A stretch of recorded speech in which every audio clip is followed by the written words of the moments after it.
श्री गणेश दत्त गुरुभ्यो नमः।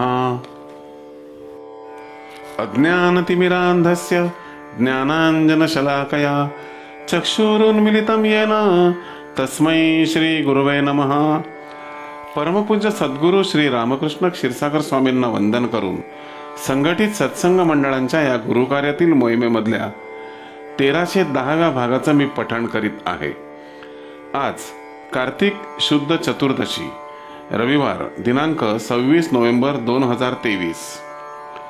उपदेशामृत संग्रह भाग 4 या ग्रंथातील श्री दत्तात्रय सत्संग मंडळ, सावेडी रोड, अहमदनगर येथील परमपूज्य सद्गुरू श्री रामकृष्ण क्षीरसागर स्वामी यांच्या अमृतवाणीतील काही अमृतकर्ण। प्रश्न आहे, अस्थम्याचा त्रास जास्त होत असेल तर काय इलाज करावा? परमपूज्य सद्गुरूंनी खुलासा केला की काही जाणकार लोक आहेत, ते ठराविक नाडीला टाचणी लावून पंक्चर करतात, त्यामुळे दमा बरा होतो असा काही लोकांचा दावा आहे। हे कदाचित शक्य असेलही। आपल्या शरीरात एकूण 72,000 नाड्या आहेत, काही केसासारख्या बारीक देखील आहेत। पूर्वी आयुर्वेदाचे जाणकार वैद्य या नाड्यांचे जाणकार होते। असाच या नाड्यांचा कोणी जर खोल अभ्यास केला तर शक्य होईलही, परंतु आयुर्वेदामध्ये आणखीन सोपे उपाय दिलेले आहेत। पितळेच्या भांड्यात सुवर्ण टाकून पाणी उकळत ठेवावे। 5 ते 6 उकळ्या आल्यानंतर कोमट असतानाच ते पाणी प्यावे। अस्थमा बरा होतो। सुवर्णामध्ये हा गुण आहे। खोकला व धाप कमी होते, म्हणून आरोग्यदृष्ट्या सुवर्णाला महत्त्व आहे। सुवर्ण पात्र व रजत पात्रात जर जेवण घेतले तर शरीरात कितीही उष्णता असेल तर कमी होते। पूर्वी राजे महाराजे सुवर्ण पात्रात किंवा रजत पात्रात जेवण करीत असत। ह्याचं कारण श्रीमंती नसून आयुर्वेदाच्या दृष्टिकोनातून शरीराला उपयोगी पडणाऱ्या पात्रातून जेवण घेत असत। शरीरातील उष्णता काढण्यासाठी काश्याच्या पात्राचाही उपयोग करतात। जर पित्ताचा त्रास होत असेल तर तांब्याचे कडे सतत हातात घालावे, याचा उपयोग होतो। जर तांब्याचे कडे हातात घातल्यानंतर काळे पडत असेल तर प्रकृतीत हळूहळू फरक पडत आहे याची खात्री होते। सुवर्ण, रजत, तांबे वगैरे पंचधातू ह्या शरीराला उपयोगी धातू आहेत। पूर्वी स्त्रिया अंगावर सोन्याचे दागिने धारण करीत असत। याशिवाय पायात चांदीचे तोडे किंवा पायातील बोटांवर चांदीचे जोडवे घालीत असत। या सर्वांचा हेतू हाच असे की तब्येत चांगली राहावी। आता लोक अन्न शिजवण्यास व जेवणाकरिता स्टेनलेस स्टीलच्या भांड्याचा उपयोग करतात। या धातूचा शरीराला काहीही उपयोग नाही। हल्ली कोणालाही अस्थमा होऊ शकतो।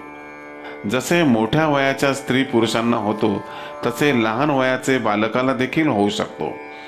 ठाण्याच्या एका भक्ताच्या 3 वर्षाच्या नातीला अस्थमा झाला होता।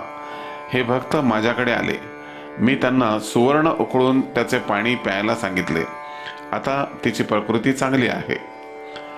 काही वर्षानंतर लोक आरोग्य चांगले राहावे म्हणून आयुर्वेदाकडे वळतील असा विश्वास वाटतो। ह्याचे कारण डॉक्टर जी औषधे लिहून देतात ती फार महाग असतात।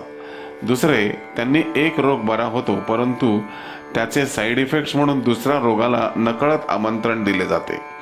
अशा रीतीने पेशंट हैराण होतो।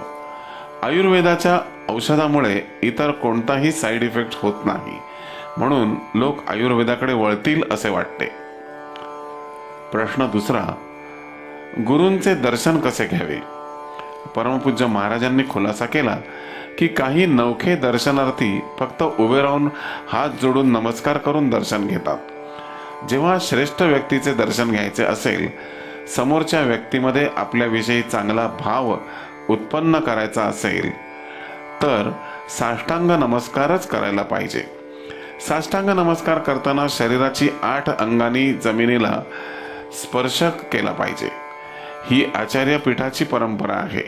ही पूर्वी पद्धत होती, परंतु लोक ही पद्धत विसरत चालले होते। आपण ही पद्धत लोकांना सांगून शिकवून पुन्हा अंमलात आणली आहे. 8 अंगे म्हणजे मस्तक, छाती, 2 गुडघे, 2 हात, 2 पाय असे 8ही अंग स्पर्श झाले पाहिजेत. ही खरी शास्त्रीय पद्धत आहे. नगरमध्ये राहणारे लोक स्वतःच्या घरी असलेल्या फोटोलाच हात जोडून प्रार्थना करतात किंवा काही लोक स्वतःच्या घरातून आम्हाला प्रार्थना करतात, नमस्कार करतात. हे सर्व आम्हाला कळते. ह्याला अर्थ नाही. ह्याचा फारसा उपयोग होईल असे मला वाटत नाही. नगरला आमचे वास्तव्य आहे. तुम्ही समक्ष येऊन दर्शन घेतले पाहिजे. जे लोक अंतरावर राहतात, बाहेरगावी राहतात, त्यांच्यासाठी विशेष करून ही योजना आम्ही दिलेली आहे. इथे येऊन नतमस्तक होणे हे महत्त्वाचे आहे. त्यामुळे अहंकार कमी होतो व समोरच्या व्यक्तीचे मनात आपल्याविषयी चांगली भावना निर्माण होते. पुढील प्रश्न आहे, गुरु सहवासाचा काय उपयोग?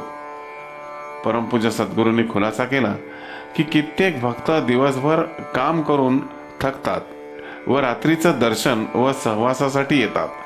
5-10 मिनिटे गुरु उपदेश ऐकल्यानंतर शरीराचा भार हलका होतो व दिवसभराचा क्षीण जातो व रात्री निवांत झोप येते. कित्येक माणसं अशी आहेत की त्यांना रात्री निवांत झोप येतच नाही. शरीराला जडत्व येते परंतु झोप येत नाही. निरनिराळ्या मार्गाने झोप यावी म्हणून प्रयत्न करतात परंतु झोप येत नाही. कित्येकांना फक्त जांभयाच येतात परंतु झोप येत नाही. हे कशाचे लक्षण आहे? मन शांत नसले म्हणजे असे प्रकार घडतात. ह्या सर्व अनिष्ट गोष्टींपासून सुटका करण्यासाठी चांगली संगत व सहवास पाहिजे. चांगली संगत सोडली तर अधोगती व्हायला वेळ लागणार नाही.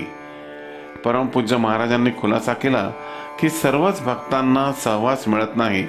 ह्यालाही भाग्य लागते. गुरु उपदेश ऐकण्यासाठीही सुदैव लागते. येतपर्यंत येण्यासाठी तुमच्या दैवाने साथ द्यावी लागते. गुरुकृपा प्राप्त करण्यासाठी फार प्रयत्न करावे लागतात. तुमची पात्रता वाढावी लागते. ह्यासाठी तुमचे दैव समांतर रेषेत यायला पाहिजे, तरच कृपा होईल. गुरुमुखातून 2 शब्द ऐकल्याशिवाय संशय नाहीसा होत नाही. जर संशय साठत गेला तर काही उपयोग नाही. तुम्ही संसारात व व्यवहारात वागणारे आहात. काहीही निमित्ताने मनात संशय निर्माण होतो, याचा निचरा झाला पाहिजे. कित्येक लोकांच्या मनात इतका संशय असतो की ते दिवसातून 17 मंदिरात जाऊन दर्शन घेतील. दिवसभर हिंडून शारीरिकरित्या थकतात, झोपतात. अशा लोकांना निवांत झोप येत नाही, कारण मनातील संशय संपलेले नसतात. कुणीही तुमच्याशी बोलत नाही, तुमच्या प्रश्नाला उत्तरे देऊ शकत नाही, तुमचे समाधान करू शकत नाही. जिथे ईश्वरी अधिष्ठान निर्माण झालेले असेल तिथे जाऊन शंकांचे समाधान करून घेतले पाहिजे. इथे मी तुमच्याशी समक्ष बोलतो, तुमच्या सर्व शंकांचे समाधान करून घेतले पाहिजे. इथे मी तुमच्याशी समक्ष बोलतो, तुमच्या सर्व शंकांचे समाधानही करतो. श्री गुरुदेव दत्त. आजचे हे आशीर्वाद पठण परमपूज्य सद्गुरू श्री रामकृष्ण क्षीरसागर स्वामींच्या चरणी सादर अर्पण. गुरुबंधू आणि भगिनीनो, या पुढील आशीर्वादासाठी भेटूया उद्या सकाळी 6 वाजता. श्री गुरुदेव दत्त.